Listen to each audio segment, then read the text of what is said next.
Welcome back to the channel, Colts Nation. I appreciate you joining me. Where today we're going to talk a little bit more about Michael Pittman Jr. And this is coming off the heels of an article that I saw on Horseshoe Heroes, and they're writing something about that they saw from ESPN. ESPN making predictions and making a guide for a team's offseason. And I thought it was a good conversation to bring to you guys and to have with you guys, because I think it's an interesting one when you really start to trickle everything down. So what this is talking about and what this article is talking about is Michael Pittman Jr.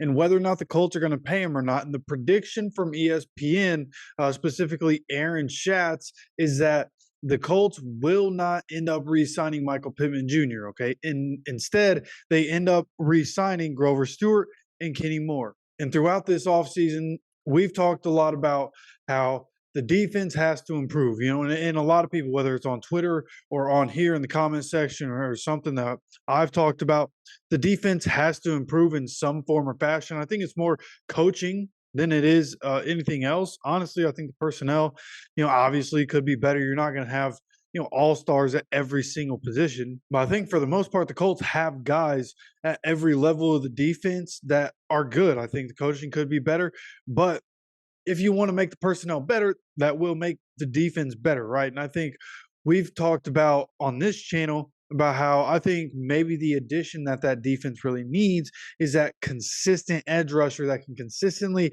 put pressure on the quarterback. Maybe they're not getting 12, 15, 18 sacks a year, but guys that can consistently make the quarterback speed up his processing and maybe make a quarterback make mistakes, right? We've talked about Brian Burns being one of those guys. We talked about Danielle Hunter being one of those guys. But this here by Aaron Schatz is talking about the Colts retaining Grover Stewart and Kenny Moore. And when you retain those two and not Michael Pittman Jr., like, you got to think Grover Stewart and Kenny Moore, their contracts could end up combining to be what Michael Pittman's is, right?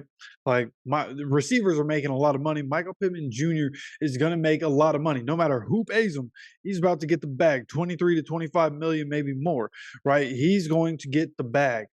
And when you're talking about Grover Stewart and Kenny Moore at the point that they're at in their respective careers, I really wouldn't be surprised if the Colts end up paying those guys again a combined $25 million or so. So right there, like, yes, they would end up saving money. They would save quite a bit of money being able to do that, and they'd be able to allocate that elsewhere. And that there is really what this whole conversation boils down to, is what do the Colts want to do with that money? We've talked about all the different possibilities, but I don't know if we ever really talked about the possibility of us paying these defensive guys to keep the defensive guys cohesive and together, and not paying Michael Pittman Jr., right? I mean, we talked about the possibility of the Colts not getting Michael Pittman Jr. or not getting Marvin Harrison Jr. And the way things are going, could be very possible if that's what happens this offseason. So in that instance, then what ends up happening, right? If the Colts are saving that $25 million, we'll say, then what ends up happening with that money? And there are people immediately after I ask that, there are people in the comments that are going to say, well, Chris Ballard's never going to spend that money. We'll probably have $25 million to spend. Since Chris Ballard came in, I think at least the last 4 or 5 seasons, there have been less than $10 million in cap space for the Colts. Okay, and that was all while we didn't have a franchise quarterback to build around. Now he has a franchise quarterback to build around. There's a vision of what we could do with Anthony Richardson. So there's a good chance that if Michael Pittman Jr. is not paid, maybe it's another one of the receivers, right? Maybe it is a defensive end. Maybe they go out and try to get a corner. Maybe instead of re-signing Julian Blackmon, which would be cheaper than a guy like Antoine Winfield, they go and get Antoine Winfield and be able to give him that money and have him be that veteran in the secondary, Super Bowl ring, has that Super Bowl experience, really smart football player, had his best year of his career this past season. So the contract he's going to warrant is top safety money, which is a lot. But again, you'll be able to do that if Michael Pittman Jr. isn't getting paid. There are a lot of options. You can do a lot in free agency saving that money.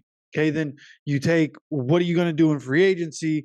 I feel like in my opinion, if you don't re-sign Michael Pittman Jr., you look at what the Colts have, right? Josh Downs, Alec Pierce, Ashton Doolin. You're going to need to go, and you're still going to need a free agent wide receiver. And maybe that there is what we'll talk about tomorrow. So make sure you subscribe with notifications on so you get notified when that video does come out. But we'll continue to talk about this where there could be another wide receiver picked up. If it's not Michael Pittman Jr., then who do we pay in that instance, right? Does T. Higgins return to Cincinnati? That's really no guarantee, right? Are some of the Mike Evans, is he an option? It seems like he'll probably go back to the Bucs, but is he an option? We've talked about it before. I hope we could get a guy like Mike Evans with as consistently great as he is, but we'll have to see what happens there. We'll talk more about that again tomorrow, but I think that's the avenue you have to go. If it's not Michael Pittman Jr., you have to sign somebody. And then as you go into the draft, if you're not going to sign Michael Pittman Jr., you have to draft a receiver with that first pick. And in my opinion, if I'm the Colts and I don't end up re-signing Michael Pittman Jr., I'm trading up. Okay. It's tough to see Chris Ballard doing that. I understand that. But again, this is where you have a franchise quarterback finally. You can build around the quarterback. So maybe this is the time. And this is what I'm hoping for this entire offseason. Chris Ballard's like, okay, it's time to build around our guy. Let's be a little more aggressive. Calculated aggressiveness. I think that's a good way to go. And I think Chris Ballard is fine with doing that, right? Went out and traded the number 13 overall pick for DeForest Buckner, right? DeForest Buckner, by all accounts, should have been worth way more for what he's given us. So, in my opinion, I just think it'd be smart for the Colts to draft up to that number 9 spot. I don't know why. That just seems like the one in my head that seems the most realistic, right? And a lot of that comes because Marvin Harrison Jr. very easily might be the number 1 overall pick going to the Bears if they want to keep Justin Fields. Caleb Williams might go 1, but I really think there's a good chance Marvin Harrison Jr. goes 1, and they decide to pair him with DJ Moore, which would make them a very good football team, in my opinion, right? And if Marvin Harrison Jr. goes 1, then that's going to switch up how everything's going to fall. I mean, does it switch it up that much? Maybe not, but there are going to be teams that are like, okay, receiver going 1. Like some of these other receivers might go, 4, 5, right? Those are 2 that you could see back to back in the first round. There are a bunch of teams in that top 10 that need receivers that would benefit greatly from receivers. And there are some really good receivers coming out in this draft. So in my opinion, again, don't re-sign Michael Pittman Jr. You better sign somebody in free agency, and you better draft somebody in my opinion, you trade up into the top 10, probably to that number 9 pick with the Bears. Let them get some more draft capital and continue to build whatever they want to build. But Anthony Richardson's rookie contract, we're trying to win now. Let's go get a guy like maybe Rome Odunze, who's likely to still be there at 9. In a lot of projections right now, a lot of mock drafts, projected to go at number 9 if Caleb Williams is the number 1 pick. So we'll see how the draft board falls.